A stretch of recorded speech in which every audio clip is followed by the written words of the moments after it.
Quarter का घर एक ऐसी जगह थी जिसे आप किसी मैगजीन में देखते हैं। कांच की दीवारें, शार्प एंगल्स, पहाड़ की एक ऊंचाई पर जैसे वो बाकी दुनिया को देख रहे हैं। वो सुंदर था बहुत, लेकिन ठंडा, खाली। ऐसी जगह जहां आप जिंदा रहते हुए भी मरा हुआ महसूस करते हैं। मैंने नौकरी इसलिए ली क्योंकि मेरे पास कोई चॉइस नहीं थी।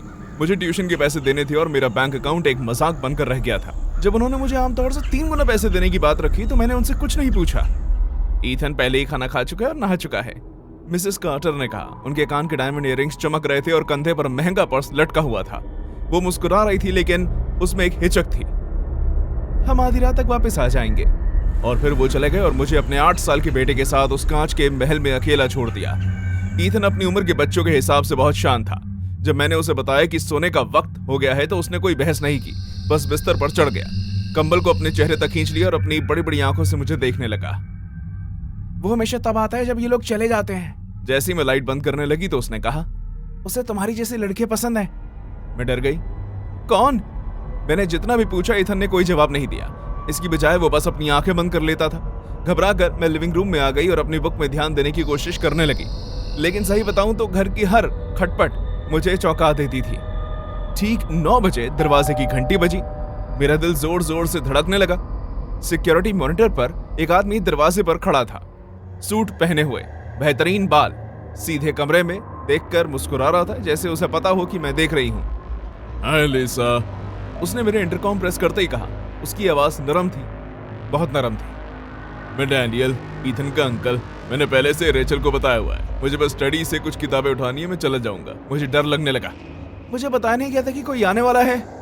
चाहो तो फोन कर लो, उसने मुस्कुराते हुए कहा। वो तुम्हें सब सच बता देगी। मैंने फोन किया। मिसेस कार्टर ने दूसरी घंटी में ही फोन उठा लिया। ओह डैनियल, हाँ वो परिवार का हिस्सा है, आने दो, उसने हंसते हुए कहा, लेकिन उसकी आवाज सख्त थी। मेरे अंदर से चिल्लाने की आवाज आ रही थी, लेकिन फिर भी मैंने दरवाजा खोला। डैनियल जरूरत से ज्यादा लंबा था। थैंक यू, उसने कहा। जैसे ही मेरे पास से गुजरा, उसका हाथ मेरे हाथ को छू गया। इसमें मुझे वक्त नहीं लगेगा। लेकिन ऐसा नहीं हुआ। मिनटों का सिलसिला बहुत लंबा खिंच गया। जब मैं उसे आखिरकार देखने गई तो वो स्टडी में बैठा कुछ नहीं कर रहा था, बस घूर रहा था। क्या तुम्हें वो सब मिल गया जो चाहिए था? मैंने लड़खड़ाती आवाज में पूछा। डैनियल धीरे से उठा और मेरे पास आ गया और उसने कहा, तुमने बहुत ही अच्छा सेंट लगाया हुआ है, उसने सूंघते हुए कहा, मुस्कुरा कर कहा। किसी की याद आ गई। मेरा खून ठंडा पड़ गया। तुम जरूर एक स्टूडेंट हो गया ना, उसने एक कदम आगे बढ़ाया। कॉलेज बहुत ही महंगा होगा नहीं? मैंने सर हिलाया और पीछे हट गई। उसने अपनी जैकेट में हाथ डाला, नोटों की एक गड्डी निकाली और उस टेबल पर फेंक दिया। $15,000, उसने अपने होठों को चाटते हुए कहा। ये सब मेरे साथ एक रात बिताने के लिए। मेरी सांसें रुक गई। तुम्हें यहाँ से जाना चाहिए। इतने नखरे मत करो, उसने और करीब आते हुए कहा। हम दोनों को ही पता है तुम्हें पैसे चाहिए। निकलो यहाँ से वरना मैं पुलिस बुला लूंगी। मैंने अपने फोन की तरफ हाथ बढ़ाते हुए कहा। उसने अपना हाथ आगे बढ़ाया और मेरी कलाई को जोर से पकड़ा। तुम ऐसा कुछ नहीं करोगी, उसने रस भरी आवाज में कहा। मैंने अपना हाथ खींचा और चिल्लाई, लेकिन उसकी पकड़ और मजबूत हो गई। जितना चिल्लाना है चिल्ला लो लिसा, कोई नहीं आने वाला, वो कभी नहीं आते, तुम सिर्फ मेरी हो। मैंने कुछ नहीं सोचा, मैं सोच ही नहीं पाई। मैंने अपना घुटना उठाया और उस पर वार किया और वहां से भागी। आगे का दरवाजा खुल नहीं रहा था। सिक्योरिटी पैनल लाल रंग से चमक रहा था। डैनियल हंसने लगा, धीमी और भयानक आवाज में कहने लगा। मैं किचन में भागी और एक एक करके ड्रॉर खोलने लगी ताकि कोई हथियार मिले। उसके पैरों की आवाज धीमी थी, जैसे उसे मेरी हालत देखकर मजा आ रहा हो। तुमसे पहले 7 लड़कियां, उसने गर्व से कहा। उनमें से किसी की भी कई दिनों तक किसी को याद नहीं आई। मैंने कांपते हुए हाथों से उसकी तरफ चाकू किया। दूर रहो मुझसे, समझे तुम? वो आगे बढ़ते हुए मुस्कुराया। आखिरी वाले के तो बाल भी गहरे रंग के थे। मैंने हवा में चाकू फेंका, उसे मारने के लिए नहीं बल्कि ध्यान भटकाने के लिए, और फिर सीढ़ियों से ऊपर भागी। ईथन का कमरा खाली था, कोई नहीं था। ईथन, मैंने डरते हुए रोते हुए कहा। अलमारी के अंदर से एक छोटे हाथ ने मेरे हाथ को पकड़ लिया। ईथन की आंखें बड़ी हो गई। उसकी आवाज सुनना मुश्किल थी। वो हमेशा ऐसा ही करता है, उसने धीरे से कहा। जब वो चले जाते हैं तो ये आ जाता है। सीढ़ियों पर भारी पैरों की आवाज सुनाई दी। डैनियल की आवाज आ रही थी और गाना गुनगुनाते हुए आगे बढ़ रहा था। मैं तुम्हारा डर सूंघ सकता हूँ प्यारी बच्ची। मैंने ईथन के कमरे में लगे हुए फोन को उठाया। 911 पर डायल करते हुए मेरी उंगलियां कांप रही थी। दूसरी तरफ से डिस्पैचर की आवाज आ रही थी, लेकिन इससे पहले कि मैं उनकी बात का जवाब दे पाती, डैनियल ने जोर से दरवाजा खोला। उसके कंधे से खून बह रहा था जहां उसे चाकू लगा था। उसके हाथ में एक जिप टाई था। तुम एक बेवकूफ लड़की हो, वो गुर्राते हुए मेरी तरफ झपटा। मेरे लिए बचाव मुश्किल हो गया था क्योंकि वो मुझ पर कूद चुका था। हम दोनों कमरे से बाहर निकले, सीढ़ियों की तरफ बढ़े। मैं उसे मुक्के मारती रही, लात मारती रही, लेकिन वो बहुत ताकतवर था। उसने मुझे सीढ़ियों से नीचे घसीटा और पक्के फर्श पर पटक दिया। जब मुझे लगा कि मेरा अंत हो गया है तो मैंने पुलिस की गाड़ियों की आवाज सुनी। डैनियल रुका और मैंने देखा कि उसका चेहरे का रंग उड़ चुका है। आखिर पुलिस को किसने फोन किया? उसने दर्द और गुस्से में गुर्राते हुए कहा। मैंने किया। मैं तुमसे नफरत करता हूं और मुझे मॉम डैड से भी नफरत है। मैंने ईथन को सीढ़ियों पर खड़े हुए देखा। वो रो रहा था। जब पुलिस डैनियल को घसीटते हुए ले गई तो वो चिल्लाने लगा कि किस तरह उसे कुछ घंटों में बेल मिल जाएगी। 3 सालों में 7 बेबी सिटर्स गायब हो चुकी थी। कार्टर्स को ये सारा खेल रचने के लिए गिरफ्तार कर लिया गया। ईथन को फॉस्टर होम भेज दिया गया और दूसरी तरफ डैनियल को उम्र कैद सजा सुनाई गई। लेकिन असली न्याय तो तब मिला जब सजा सुनाने के 1 हफ्ते बाद वो अपने सेल में बेहोश पाया गया। उसे ना जाने किस चोट की वजह से ब्रेन हैमरेज हो गया था। वो बच गया, लेकिन डॉक्टर्स ने कहा कि वो कभी चल नहीं पाएगा। मैं हर कुछ दिन के बाद ईथन से मिलने जाती हूँ। उसे अभी भी इस बात की समझ नहीं है कि उस दिन उसने मेरी जान बचाई। एक दिन जब वो बड़ा हो जाएगा तो उसे अपने ऊपर बहुत गर्व होगा।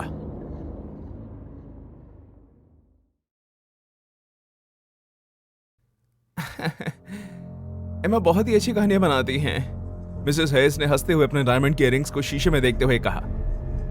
उसकी एक भी बात पर विश्वास मत करना, वो बस एक दौर से गुजर रही है। मिस्टर हेस ने गाड़ी की चाबियां खनखाते हुए सर हिलाया। हालांकि वो बहुत अच्छी लड़की है, बस बहुत ज्यादा ही कल्पनाएं करती है। अटेंशन सीकर, थेरेपिस्ट उसे ये कहते हैं। मैंने मुस्कुराते हुए अपने बैग का पट्टा ठीक किया। उनका घर शानदार था। चिकनी दीवारों पर मॉडर्न आर्ट, ऐसा फर्नीचर जो कभी इस्तेमाल नहीं हुआ हो। वहाँ अजीब सा खालीपन था जो बहुत ज्यादा पैसे के साथ आता था। मुझे वहाँ हल्की हल्की घुटन सी होने लगी थी। हम आधी रात तक वापस आ जाएंगे, मिसेस हेस ने मुझसे आंखें चुराते हुए वादा किया। नंबर फ्रिज पर लिखे हुए हैं। तभी मेरा ध्यान उसकी तरफ गया। 9 साल की एमा नीले रंग के नाइट गाउन में सीढ़ियों पर खड़ी थी। परफेक्ट सुनहरे बाल और एक बच्चे के हिसाब से बहुत ही शैतानी आंखें। हाय एमा, मेरा नाम फियोना है, मैंने खिलखिलाते हुए कहा। वो मुझे देखकर मुस्कुराई नहीं, बस घूरती रही। उसने अपना सर एक तरफ झुकाया और वापस खेलने चली गई। शर्मीला बच्चा, मुझे लगा, लेकिन जैसा ही सामने का दरवाजा बंद हुआ उस बच्चे का बर्ताव बदल गया। तो मैं यहाँ नहीं आना चाहिए था फियोना, उसने सीरियस होकर कहा। मैं घबराते हुए हंसी। खैर, अब मैं यहाँ हूँ, क्या तुम मुझे घर दिखाना चाहोगी? फायदा क्या है, उसने कंधे उचकाते हुए कहा। वैसे भी तुम मरने वाली हो। मैं उससे बस देखती रह गई जब उसने ये बात बड़ी आराम से सीढ़ियों से उतरते हुए कहा, जैसे उसने मौसम का हाल बताया। डिनर करते हुए एमा मुझे टेबल की दूसरी तरफ से देख रही थी, लेकिन उसने अपने खाने को हाथ नहीं लगाया। तो स्कूल में तुम्हारा मनपसंद सब्जेक्ट कौन सा है? मैंने हम दोनों के बीच की शांति को तोड़ते हुए पूछा। साइकोलॉजी, उसने फौरन जवाब दिया। मुझे ये पढ़ना पसंद है कि कैसे लोगों की सोच टूटती है। मैं सुनकर थोड़ा घबरा गई। ये तुम्हारी उम्र के हिसाब से बहुत बड़ी बात है। बाकियों ने भी यही कहा था। जाने से पहले उसने मटर को एक जगह से दूसरी जगह हिलाते हुए जवाब दिया। एमा, मैंने सख्ती से कहा, तुम्हारे पेरेंट्स ने बताया था कि तुम्हें कहानी बनाने का शौक है। उन्हें भी। जैसे उन्होंने कैसे मेरे असली पेरेंट्स होने की कहानी बनाई, तो फिर तुम्हारे असली पेरेंट्स कहाँ हैं? उसकी आंखें गहरी हो गई। उन्हें बैग में दफना दिया। मैंने डैड को गड्ढा खोदते हुए देखा था। मैं अपने खाने को हजम नहीं कर पाई। मैंने खुद को याद दिलाया कि ये सब कहानियां हैं। लड़कियां हमारे बेसमेंट में रहने आती हैं। उसने आराम से बात करना शुरू किया। जब मेरे मॉम डैड सो जाते हैं तब मैं उन्हें कूड़ा खिलाती हूँ। मैं जबरदस्ती हंसी। क्यों ना डिनर खत्म करने के बाद हम साथ बैठकर डिज्नी मूवी देखें, क्या कहती हो? तुम्हें मेरी बातों पर विश्वास नहीं हो रहा? कोई भी कभी नहीं करता जब तक कि बहुत देर नहीं हो जाती। मैंने उस पर विश्वास नहीं किया जब तक कि मैंने उसके निशान नहीं देखे। एमा अपने दांतों को ब्रश कर रही थी जब उसके कपड़े खिसके, जिससे उसके कंधे पर पतली दांतेदार खरोंच की जाल दिखाई दी। यहाँ क्या हुआ? मैंने सच पे चिंता जताते हुए पूछा। उसने बहुत ही आराम से साइड पर देखते हुए कहा, ये मैंने किया है। तुमने खुद को चोट पहुंचाई? क्यों? प्रैक्टिस करने के लिए, उसने धीरे से कहा, ताकि मुझे पता हो। मेरे रोंगटे खड़े हो गए। बस कर एमा, ये कोई मजाक नहीं है। मैंने जल्दी से उसका मुंह साफ किया और चुप रहने का फैसला करते हुए उसे बेडरूम में ले गई। बस एक रात मैंने खुद से कहा, मैं इस अजीब बच्ची को थोड़ी देर और झेल सकती हूँ। मुझे नहीं पता था कि ये उससे कहीं ज्यादा खिंच जाएगा। जैसे ही मैंने एमा को बिस्तर पर लेटाया, मेरा हाथ उसके तकिए के नीचे छिपी किसी चीज से टकराया। एक डायरी। मैंने फौरन उसे छीन लिया और पन्नों को पलटने लगी। मेरा खून जम गया। पन्ने परेशान कर देने वाली ड्राइंग से भरे हुए थे। एक पतली से आकार के हाथ में चाकू, हर सतह पर लाल क्रेयॉन के छींटे, लेकिन एक पन्ने ने मुझे वहीं रोक लिया। मेरी शक्ल की एक भद्दी ड्राइंग। मेरा सर कटा हुआ था, गर्दन से लाल क्रेयॉन टपक रहा था। मैंने एक सेकंड भी बर्बाद नहीं किया। मेरे दिमाग में सवालों की बाढ़ आ गई। क्या यह बच्ची खतरे में है? क्या हेस कुछ बुरा छुपा रहे थे? बेसमेंट का दरवाजा मुझे पुकार रहा था, वो बंद था। मैं एक सेकंड के लिए झटकी। मैंने एक बॉबी पिन लिया। कांपते हुए हाथों से मैंने ताला खोलने के लिए कोशिश करी। मैं कामयाब रही। बेसमेंट का काम पूरा हो चुका था, लेकिन ढंग से नहीं। जैसे जैसे मेरी आंखें अंधेरे में ढलती गई, मैंने कालीन के एक टुकड़ा देखा जो बाकी की तुलना में नया लग रहा था। एक वर्क बेंच के नीचे मुझे एक छोटा सा बॉक्स मिला जिसमें अलग अलग लड़कियों के आईडी और क्रेडिट कार्ड थे, और एक लापता इंसान का फ्लायर जिसमें एक नौजवान लड़की की तस्वीर थी, एक बेबी सिटर जो 3 महीने पहले गायब हो गई थी। मेरा दिल तेजी से धड़कने लगा। मैंने अपना फोन निकाला। कोई सिग्नल नहीं थे। अचानक मुझे लगा कि मेरे पीछे कोई है। एमा दरवाजे पर खड़ी हुई थी। उसके हाथ में बड़ा सा चाकू था। मैंने तुमसे कहा था। वो हंसी। कोई मेरी बात ही नहीं मानता। मैं उसे धक्का देते हुए ऊपर की ओर भागी। मुझे बाहर निकलना था, किसी को बुलाना था। सामने का दरवाजा नहीं खुल रहा था। भागना बंद करो, एमा ने धीरे धीरे मेरी तरफ बढ़ते हुए कहा। तुम एक खुश जगह रहोगी। मेरे मॉम डैड इस बात का ख्याल रखेंगे। मैं भागते हुए किचन की तरफ गई और फोन उठाया।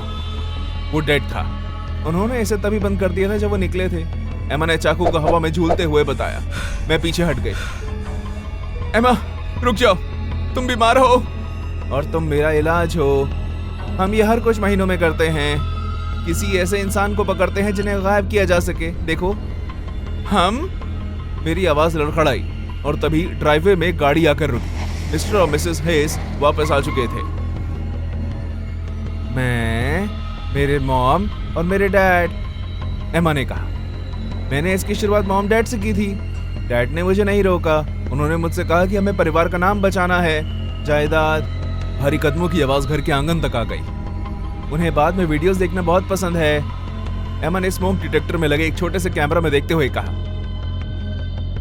ये देखने के लिए कि बेबी सिटर कितने टाइम तक बच सकती है। मैंने सामने के दरवाजे पर आवाज सुनी। एमा, तुम्हें मदद की जरूरत है। तुम्हारे पेरेंट्स गलत हैं, मैंने सख्ती से कहा। तुम्हें छुप जाना चाहिए। उन्होंने भी आखिर में यही किया था। वो करीब 1 घंटे तक छुपी रही। मैं बाथरूम की तरफ भागी और मैंने दरवाजा अंदर से बंद किया। मैं एमा को बाहर सुन सकती थी, हंसते हुए। वो यहाँ है डैडी, आओ उसे पकड़ लो। दरवाजे का हैंडल खड़खड़ाया। मैं वहां बनी हुई छोटी खिड़की पर चढ़ गई और अपने शरीर को अंदर धकेल दिया। मैं गार्डन में जा गिरी और सड़क की तरफ भागी। मेरे हाथ से खून बह रहा था। कैब में बैठने से पहले मैंने जो आखिरी चीज देखी वो थी हेस के घर के आंगन की लाइट का जलना और आंगन पर बाहर निकलती हुई 2 परछाइयां। मैंने उस रात के बाद हेस की रिपोर्ट के लिए 911 पर एक गुमनाम कॉल किया। मैं अभी भी न्यूज में उनकी गिरफ्तारी देखने की उम्मीद कर रही हूँ, लेकिन अंदर से मुझे ये एहसास है कि पैसे वाले लोग कुछ भी कर सकते हैं और वो किसी भी हद तक जा सकते हैं।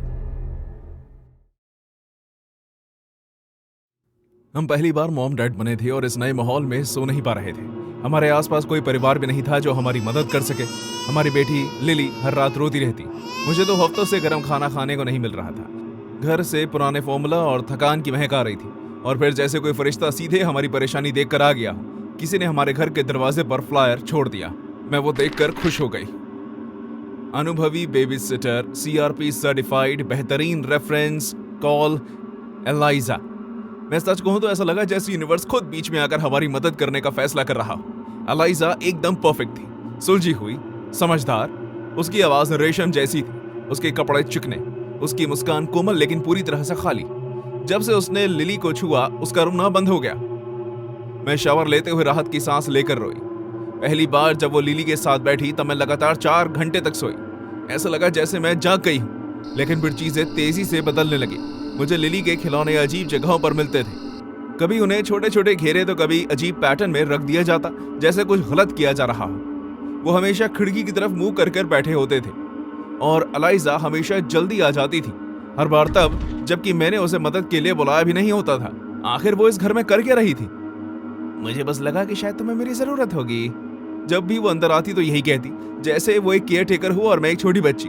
बेबी मॉनिटर थोड़ी थोड़ी देर में आवाज करके चालू हो जाता और ऐसा तब भी होता है जब वो पीछे से बंद रहता था और कभी कभी उसे ऐसी आवाज आती जैसे कोई लोरियां सुना रहा हो जिन्हें मैंने पहले कभी नहीं सुना था। पुराने अजीबोगरीब गाने जो लिली को सोने पर नहीं बल्कि कराहने पर मजबूर कर देती। थोड़ी देर पहले तुम कौन सा गाना गा रही थी? मैंने उससे पूछा।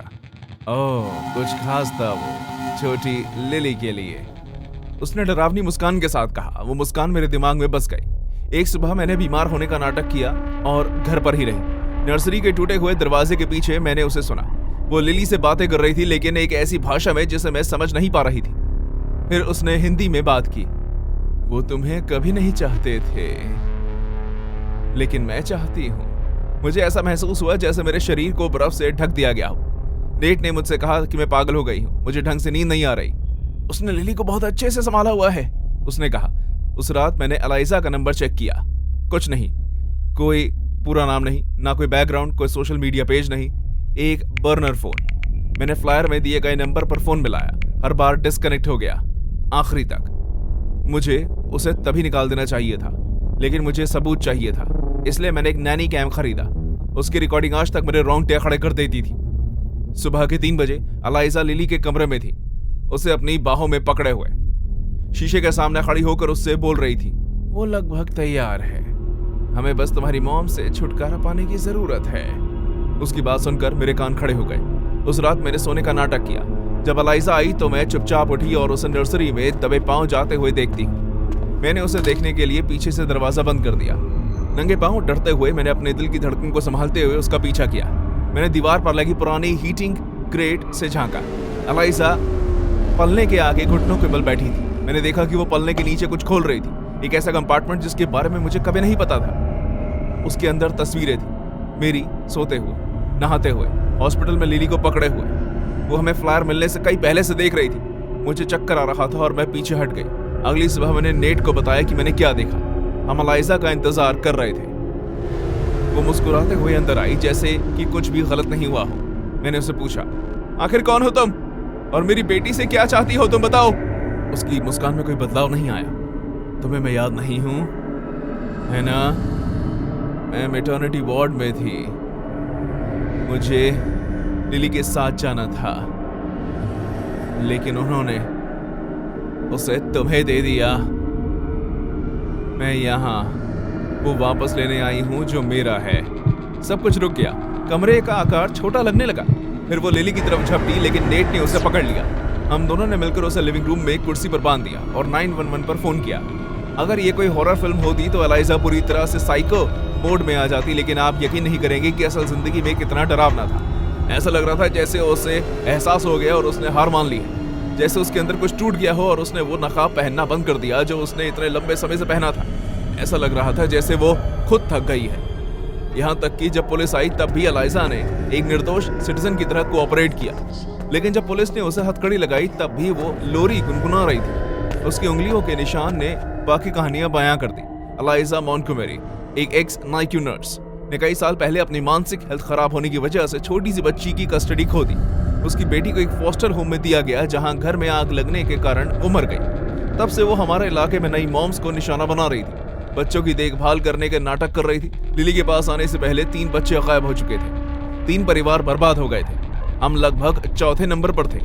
मैं ये नहीं जानना चाहती थी कि अलाइजा ने उन बच्चों के साथ क्या किया या फिर वो जिंदा है भी या नहीं। उसने पहले ही मेरे लिए बहुत बुरे सपने खड़े कर दिए हैं। कभी कभी मैं सोचती हूँ कि हम कुछ खोने के कितने करीब आ गए थे। मैं अभी भी हर बार पलने के नीचे देखती हूँ। मैं कभी कभी सोने से पहले मॉनिटर को बंद कर देती हूँ, और आज भी कभी कभी जब लिली अपने कमरे में अकेली होती है तो मुझे लोरियों की आवाज सुनाई देती है। लेकिन जब मैं दरवाजा खोलती हूँ तो वहां कोई भी नहीं होता। वहां सिर्फ लिली होती है, शीशे के आगे बैठकर मुस्कुराती हुई।